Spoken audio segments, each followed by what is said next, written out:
Hello everyone and welcome, I'm Michael B. I hope you are doing great today. If you're new to this channel, please consider to subscribe and or leave a comment. And while we are at it, smash that like button and the notification bell too. I will surely bring you more videos on simulation, survival and strategy games every week. If you've been here before, welcome back!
So one of the first questions that popped up into my head when I started playing this map was where to begin.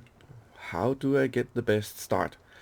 And you can do this in many ways, but I've been focusing first and foremost on the production requiring logs and wood chips and timber and all the good stuff like that. I started up with placing down a lumber mill. And here comes the tricky part. The lumber mill requires, of course, logs and coal to run, and output is wood chips and lumber. Okay, very nice. So if we're gonna take a little run past this, and the next obvious thing, which quiet, stand here. The next one will be box mill or box production. That requires lumber and wood chips, and that was exactly what we got from the lumber mill. So once you get the lumber mill running, you automatically, you can say, will get the resources to produce boxes. Alright, that's very nice. But what should you use boxes for? Well, that comes very much in handy when we're talking about the steel mill. Because in here in the steel mill, you need boxes to get the output for nails and rings. And input for the steel mill is also ore and coal. And coal we need it in the lumber mill as well. Okay, so where do we need nails and rings? Rings you need to be able to produce barrels. My suggestion is first you build the lumber mill, then of course you build the box production, then you can set up the steel mill, and then finally the barrel mill. Because the barrels, they also need diesel, and that's pretty costly unless you want to do it well, the diesel production on this map. Haven't covered that yet, but that's going to be in a future episode. Focusing on resources, well, let's run over to the other part of it, because this is the production site. And let's just whiz over to our resource part of the map. Come on, floor it. And again, of course, you can do this in many ways. So what I did, that was to chop all the trees that were down here. So I was able to put up some silos and then collect all the resources here, so I don't have to drive many times back and forward the whole map. First of all, resources. Getting logs, getting wood chips, getting ore and getting coal, and then finally getting some diesel. Because diesel I bought in by selling off the excess of ore and coal on the map, and also wood chips and logs as well.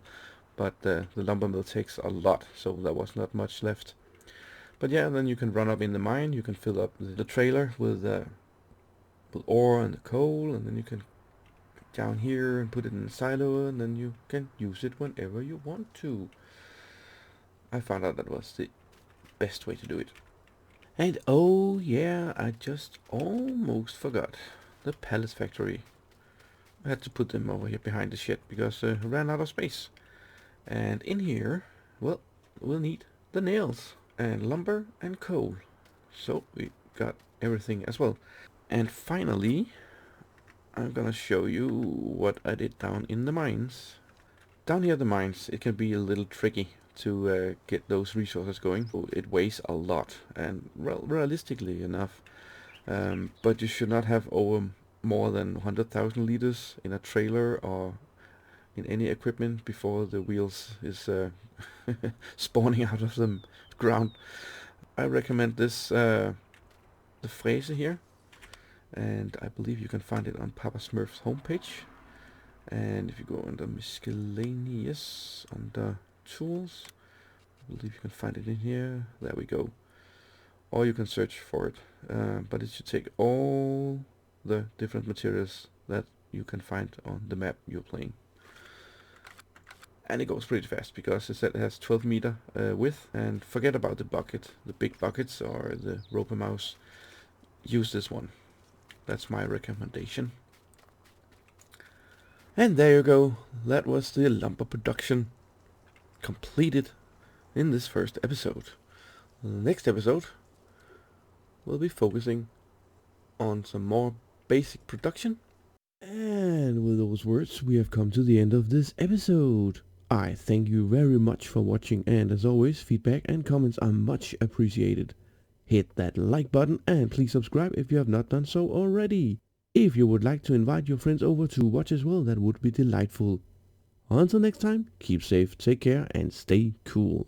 Bye!